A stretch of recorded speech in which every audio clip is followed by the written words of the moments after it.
Hi friends, आज मैं आपको सुनाऊंगा परिवार और माँ, तीन भाई और एक बहन की एक अच्छी सी कहानी। साथियों, एक गांव में एक सुखी परिवार रहता था। उस परिवार में तीन भाई और एक बहन थी।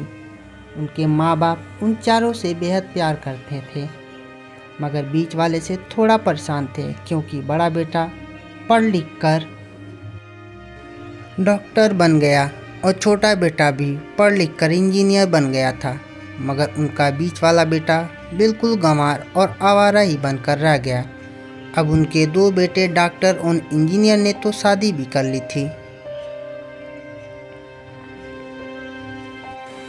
और कुछ महीनों के बाद उनकी बेटी की भी एक अच्छे घराने में शादी हो गई थी। मगर बीच वाला बेटा अभी भी कुंवारा था, क्योंकि वो बिल्कुल अनपढ़ था और कहीं पर मजदूरी कर छोटा सा काम करता था। इसलिए उसे शादी के लिए कोई भी लड़की नहीं मिल रही थी और उसके माँ बाप उससे बहुत परेशान थे। अब जब भी उसकी बहन अपने मायके से आती तो पहले वो अपने डॉक्टर और इंजीनियर भाइयों से मिलती थी, मगर बीच वाले भाई से वो बहुत कम मिलती थी, क्योंकि वो उसे ज़्यादा पैसे नहीं दे पाता था। लेकिन फिर भी वो अपनी बहन से बहुत प्यार करता था। अब उनके पिताजी की बीच वाली बेटे के शादी किए बिना ही मृत्यु हो गई। उनकी माँ ने सोचा कहीं अब किसी के मुंह से बंटवारे की बात न निकले, इसलिए अपने ही गांव की एक सीधी सादी लड़की से अपने गंवार लड़के की शादी करवा दी। शादी होते ही न जाने क्या हुआ, अब उनका अनपढ़ बेटा पूरा मन लगाकर काम करने लगा और पहले से कहीं ज़्यादा मेहनत भी करने लगा।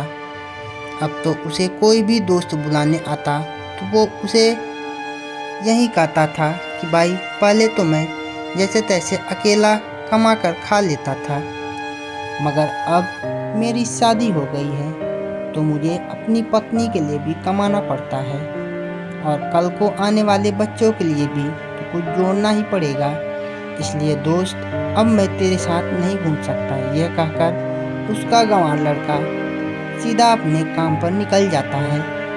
अब उसके दोनों भाई डॉक्टर और इंजीनियर आपस में ये बात करते हैं कि हम दोनों तो उस गंवार से कहीं ज़्यादा पैसे कमाते हैं, इसलिए हम सब घर और ज़मीन का बंटवारा कर लेते हैं और उस गंवार से अलग हो जाते हैं, क्योंकि अब वो हमारे बराबर कभी भी नहीं कमा सकता है। इसलिए उन दोनों भाइयों ने अपनी माँ के लाख मना करने के बावजूद भी बंटवारे की बात कह दी और उन्होंने अपनी बहन को भी बुलवा लिया और अपने गंवार भाई से भी कह दिया कि आज तुम अपने काम पर मत जाना, क्योंकि हम सब आज घर और ज़मीन का बंटवारा करेंगे। उसी वक्त उसकी बहन भी आ जाती है।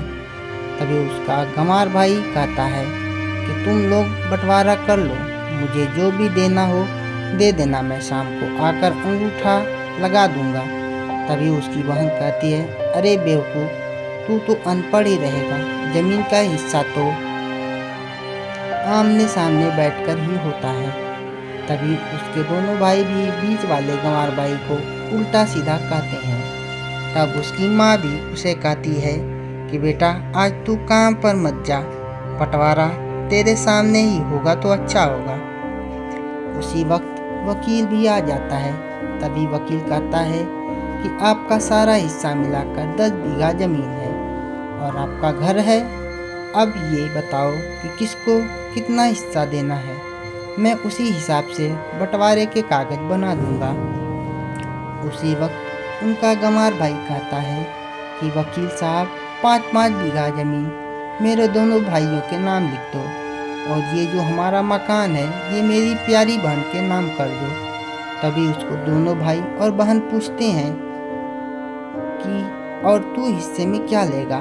तभी उनका गंवार भाई कहता है कि मेरे हिस्से में मेरी प्यारी माँ है न। और तभी वो अपनी पत्नी की तरफ मुस्कुराते हुए कहता है कि क्यों मेरी पत्नी, क्या मैंने गलत कहा क्या। उस गंवार की पत्नी अपनी सास से लिपट कर कहती है कि माँ से बड़ी वसीयत क्या होगी मेरे लिए और उसी वक्त उसका गंवार पति भी अपनी माँ से लिपट जाता है। गंवार बेटे बहू को इसी प्यार ने जमीन जायदाद के बंटवारे को एक सन्नाटे में बदल दिया। तभी बहन अपने गंवार भाई के गले लगकर रोते हुए कहती है कि माफ़ कर दो भैया, मैं आपको समझ नहीं सकी। तभी उसका भाई कहता है, मेरी प्यारी बहन, इस घर में जितना अधिकार हमारा है उतना ही अधिकार तेरा भी है। और रही बात बंटवारे की, तो बंटवारा नहीं करने से हमारा जीवन रुक तो नहीं जाएगा। क्यों करते हैं हम सब बंटवारा? क्या हम एक साथ मिलकर नहीं रह सकते? जैसे हम बचपन में मिलकर रहते थे। एक साथ मिलकर रहने को ही तो कहते हैं कि एक अच्छा परिवार, और उस अच्छे परिवार को संभालती है एक माँ। तभी उसको दोनों भाई भी बहुत शर्मिंदा होते हैं और बंटवारे के सभी कागजात को फाड़कर फेंक देते हैं।